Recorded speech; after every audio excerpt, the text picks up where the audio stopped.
मुझा मोटी जन शले बाणा वतन दे, मुझा मोटी जन शले बाणा वतन दे। हाय सुगरा रोइया बाणन खेती सारे, सुगरा रोइया बाणन खेती सारे,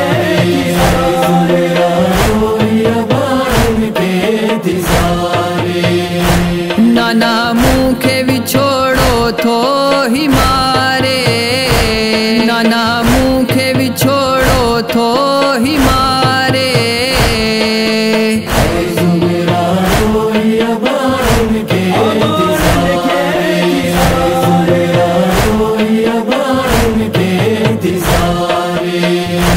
मुखे तन्हा छो मदीने में छदेव्या, मुझा मारू वनी करबला वसी प्या।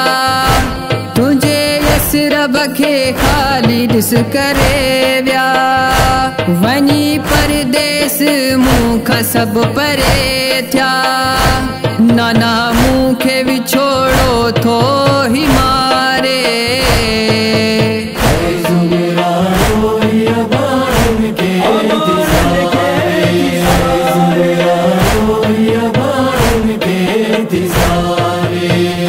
मुझो अकबर जी याद जी जलायो, आहे कासिम जी याद रत रुआड़ो। चाचे गाजी जी याद पिण सतायो, मुखे असगर जी याद आहे मारियो। नाना मुखे विछोड़ो थो ही मारे,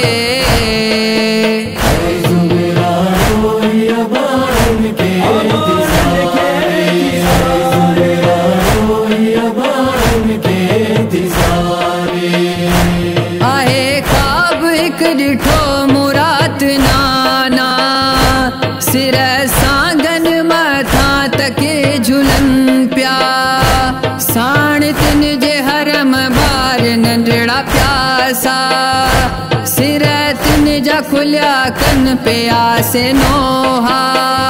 नाना मुखे विछोड़ो थो ही मारे,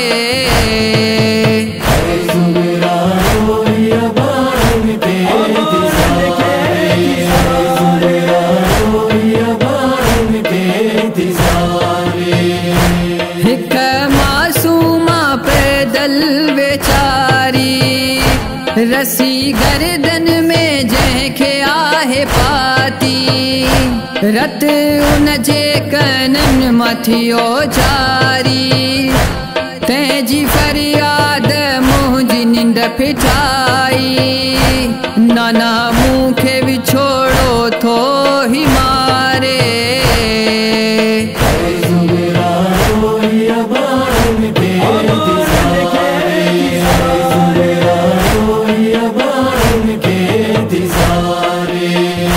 मारू मुझा हुजन रब सलामत, जॾहिं ईंदा वतन त थींदी राहत।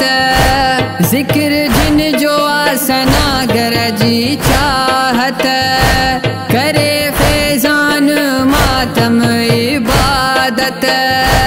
नाना मुखे विछोड़ो थो ही मारे,